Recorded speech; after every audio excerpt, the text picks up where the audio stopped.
그런데 사실 정치는 혼자 할 수 있는 게 아니지 않습니까? 그럼요. 예. 그리고 여당, 야당 협치도 중요하지만 정부와 국회가 서로 만나서 주요 쟁점은 어떤 것들이고 이 문제를 또 어떻게 해결하는 것이 우리 국민들에게 이로운 일인지 그리고 또 외교 문제는 또 어떻게 푸는 게 네. 좋은지 서로 지혜를 나누는 중요한 만남의 장이어야 그렇습니다. 되는데 그러니까 아예 만나질 않으시려고 하니까. 그러니까 이제 전에도 대통령께서 그렇게 얘기하셨다는데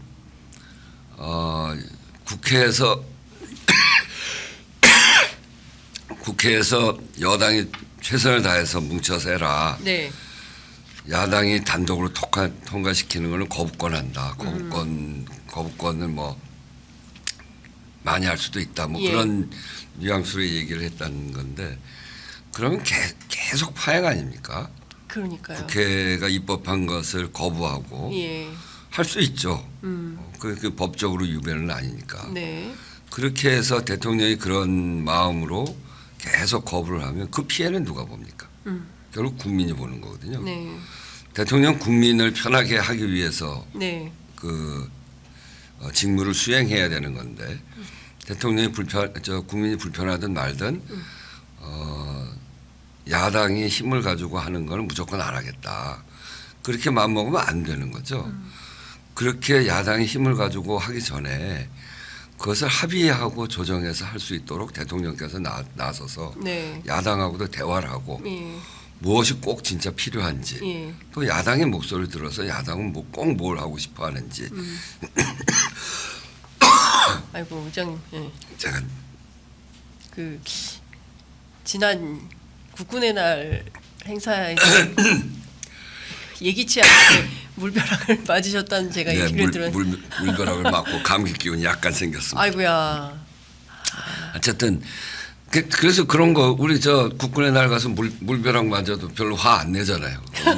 뭐 그럴 수 있는 일 이렇게 네. 생각하는 거니까. 근데 사실 그것도 지금 이제 시청자분들께서 잘 모르실 것 같아서 제가 살짝 설명을 좀 드리자면 국군의 날 행사 연단에서 계셨는데 그 느닷없이 그 천정이 구멍이 뚫리면서 구멍은 아니고 뭐 이렇게 출렁댔나 뭐가 봐요. 출렁댔는지 하여간 그 의장님과 대법원장님께 물벼락이 쏟아져서 환복까지 해야 되는 정도로 많이 젖으셨다고. 한 바퀴씩 맞았습니다. 근데 그런 거 갖고 우리가 뭐 탓하지 않잖아요. 뭐 예. 현장에 있는 사람한테 야단친다 그걸 뭐 예. 전혀 예측하지 못한 일이니까. 하여튼 예. 뭐 그건 좀 별개고. 예. 어쨌든 대통령이 거부권 할 수 있으나 거부권이 그렇게 많아진다는 건 여야 간의 대화를 얼마나 못하는 것이고 빡빡한가. 네. 국회가 기능을 얼마나 제대로 못하는가 이런 도돌이표. 네. 그 국회에만 책임이 있는가 말이죠. 예. 그건 또 여당에도 책임이 있고 대통령한테 책임이 있는 거거든요. 그러니까 그렇게 되지 않게 하기 위해서는 국회가 대화가 가능하도록 네. 그렇게 하는 데는 국정 운영의 최고 책임자 역시 대통령입니다. 네. 대통령께서 야당의 목소리를 듣고 야당 의원들을 여당의 상임위원장 간사들만 부르지 말고 여당의 상임위원장 간사들도 부르고 또 국회의장도 만나고 야당의 상임위원장 간사도 같이 불러서 그런 이야기도 좀 듣고 지금까지 모든 대통령이 다 그렇게 했어요. 네. 근데 지금 대통령이 그런 걸 하나도 안 하시니까 네. 대통령한테 국회는 여당 국회밖에 없는 것 같은. 그러니까 야당 국회의원들이 점점 이게 관계가 나빠지는 거 아니겠어요? 네. 여야 간의 관계도 너무너무 지금 나빠지고 있어서 네. 서로 접점이라고 할 만한 게 하나도 없어지게 되는 거니까. 네. 저도 국회의원을 오래 했습니다만 이렇게 여야 관계가 나쁜 건 처음 보는데 예. 국회의원들이 뭐 얼마나 다른 사람들이어서 이렇게 나빠지겠어요. 네. 그러니까 이 아주 계속 반복되는 거부권,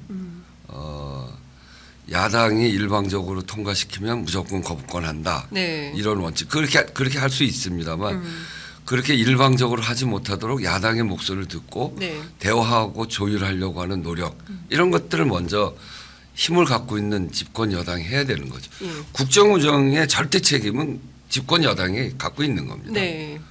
저도 해봤어요. 저도 예. 저 문재인 첫해 소수 원내대표를 해봤는데 네. 그때 저는 하나하나 통과시키려고 야당 원내대표 문턱을 문지방에 닳도록 다녔고 예. 제가 100일 끝나고 마늘과 쑥 먹고 지낸 100일이다. 예. 이렇게 얘기할 정도고. 예.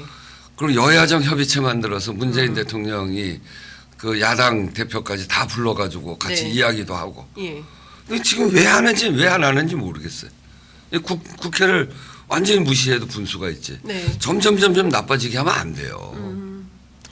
말씀 주신 대로 지금 국민들도 그걸 원하는 것 같습니다. 그러니까 타협하고 협치하고 뭔가 문제가 해결되는 국면으로 넘어가기를 희망하고 기대하고 있는데 어쨌든 대통령께서 얼마 전에도 만찬하실 때 한동훈 대표는 제외하고 여당 원내 지도부만 별도로 불러서 만찬한 사실이 전달이 돼서 여전히 생각이 없으시구나라는 거고 또 김 여사와 관련된 문제에 대해서는 사과도 일체 할 생각이 없으니 여당 안에서도 여러 가지 의견이 언론 지면을 통해서 드러나고 있는 게 아닌가 싶습니다. 이 방식을 계속 고수한다면 대통령께서 물러서실 생각이 1도 없다면 그때는 다른 트랙이 좀 필요한데 국정조사라도 해야 되는 거 아니냐라는 요구가 있습니다. 이 점은 어떻게 보십니까? 글쎄 이제 지금은 국정감사를 하는 국면이잖아요. 네. 국정감사에서 이러저런 이슈들이 나오겠죠. 네, 그래서 우선 국정감사를 잘 해보고 네. 또 지금 특검을 계속 발의해서 이제 오늘도 재의결을 요구하는 그런 특검법안이 왔으니까 그거 결과도 보고 네. 그리고 국정감사를 해보고 네. 그러고 이제 어쨌든 국민들은 진상규명을 해라 의혹을 밝혀라 이런 거니까 어떤 방법이 있을지 그때 가서는 또 좀 깊이 고민을 해야 되겠죠. 네. 일단 다음 주 월요일인 7일부터 25일까지 이제 10월 한 달은 국회 시간입니다. 네, 그렇습니다. 예, 그래서 국정감사 과정에서 지금까지 드러나지 않은 또 다른 어떤 사실관계가 더 드러나고 또 이제 국민 여론이 어떻게 되는지 또 정부에 대한 국정 운영에 대한 지지도가 어떻게 나오는지를 전반적으로 살펴보고 그래도 특검이 또 통과되지 않는다고 한다면 그때는 국정조사 트랙으로 갈 수 있다 이렇게 보시는 겁니까? 그건 그때 상황을 보고 얘기합시다. 네. 원래 이 정치하는 데 있어서는 예. 가정을 두고 얘기하는 게 아니거든. 예. 10월 이후에 한 번 더 모셔야겠는데요.